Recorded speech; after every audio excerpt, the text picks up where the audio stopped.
1950 में आया आर्टिकल 25।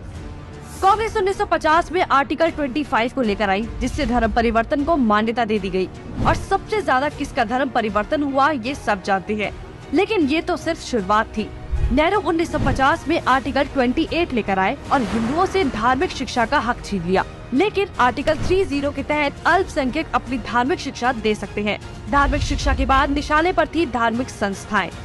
1951 में HRCE एक्ट, 1951 में Hindu religious and charitable endowment act लेकर आए। उन्होंने कारण दिया कि बड़े मंदिरों का रखरखाव सही से हो सके, लेकिन इसकी आड़ में कब्जे कर लिए, जिसके तहत भारत में मौजूद बड़े बड़े मंदिरों का प्रबंध सरकार ने अपने हाथों में ले लिया और मनमाने ढंग से इनकी संपत्ति का दुरुपयोग किया। और ये सिर्फ हिंदुओं के मंदिर पर लागू था, बाकी धर्मों या धार्मिक स्थल पर लागू नहीं था। 1956 में हिंदू कोड बिल आया। 1956 में नेहरू सरकार हिंदू कोड बिल लेकर आई, लेकिन अल्पसंख्यकों के लिए इन्होंने पर्सनल लॉ बोर्ड को बिल्कुल हाथ नहीं लगाया।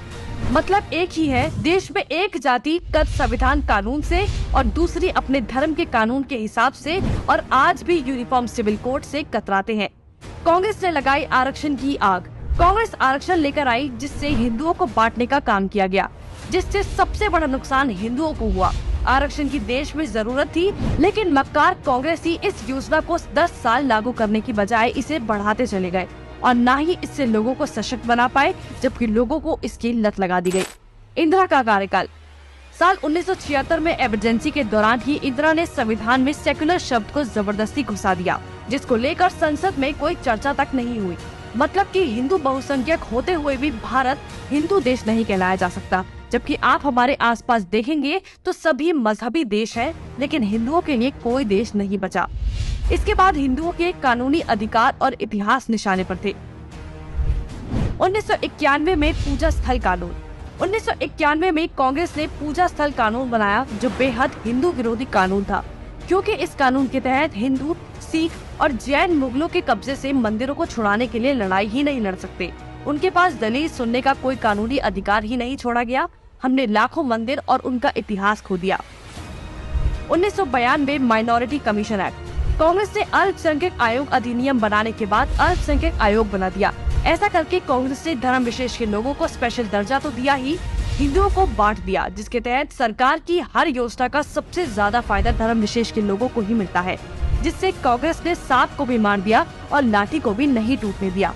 मतलब साफ है, हिंदुओं को भी बांट दिया और धर्म विशेष के लोगों को भी खुश कर दिया। जब देश सेकुलर बना दिया तो मेजॉरिटी और माइनॉरिटी की जरूरत ही क्या थी। 1995 में वक्फ बोर्ड कानून। 1995 में वक्फ बोर्ड कानून बनाकर कांग्रेस ने एक और महापाप किया। वक्फ बोर्ड को असीमित शक्ति दे दी गई। आज स्थिति ये है कि वक्फ बोर्ड किसी भी संपत्ति पर दावा कर दे तो कोर्ट से भी कोई मदद नहीं मिलेगी। रेलवे और रक्षा के बाद संपत्ति के मामले में वक्फ बोर्ड देश में तीसरे स्थान पर पहुंच गया है। अब सिर्फ एक आखिरी बार बचा था, वो बार था राम सेतु एफिडेविट। राम सेतु एफिडेविट बनाया।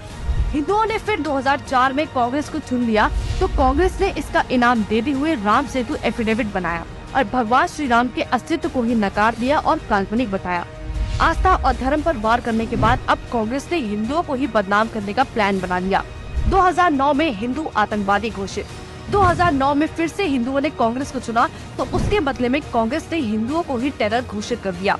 कांग्रेस ने बहुत ही चालाकी से एक एक कर हिंदुओं के धर्म, अधिकारों और शिक्षा के अधिकार को छीन लिया, लेकिन हिंदू फिर भी कांग्रेस को नहीं समझ पाया।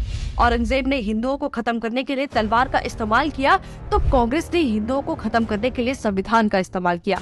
फिर भी कांग्रेस ही बोल रहे हैं कि लोकतंत्र खत्म हो रहा